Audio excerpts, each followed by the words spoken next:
আসসালামু আলাইকুম প্রিয় দর্শক, সবাই কেমন আছেন? আলহামদুলিল্লাহ ভালো আছেন। আমি আলহামদুলিল্লাহ ভালো আছি। তো দেখতে পাচ্ছেন আমার গরুর হালকা ঠান্ডা জ্বর হয়েছে এবং লাগ দিয়ে সর্দি করতেছে। তো এরকম হলে আপনারা ভয় পাবেন না, অবশ্যই ডাক্তারের পরামর্শ নেবেন, কিংবা আপনারা যদি নিজেরাও কিছু টিপস জানেন অবশ্যই সেটা প্রয়োগ করবেন গরুর উপরে।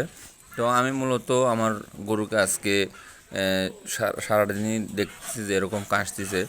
তো এটা কাশা দেখে একটু মনে হলো যে গরুটার গায়ে হয়তো বা জ্বর আছে। তো আমি দেখলাম তার কান টান হাতে দিয়ে হালকা একটু জ্বর আছে গরুর, এবং ঠান্ডা লেগেছে, এই জন্য এরকম কাশতেছে। তো এটা কোনো ভয়ের কারণ নেই।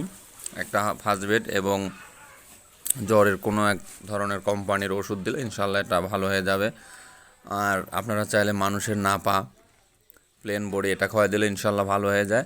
তো আমরা মূলত এগুলাই দিই, হালকা গরুর অসুস্থ হলে ইনশাল্লাহ ভালো হয়ে যায়। তো আপনারা চাইলে এভাবে গরুকে আপনারা অল্প বিস্তর ওষুধ দিয়ে গরু সারানোর চেষ্টা করবেন, এবং বেশি হলে আপনারা অবশ্যই ডাক্তারের পরামর্শ নেবেন এবং ডাক্তারের পরামর্শ মেনে গরুকে ওষুধ খাওয়াবেন। তো সবাই ভালো থাকবেন, সুস্থ থাকবেন। আল্লাহ হাফেজ। আসসালামু আলাইকুম রহমতুল্লাহ।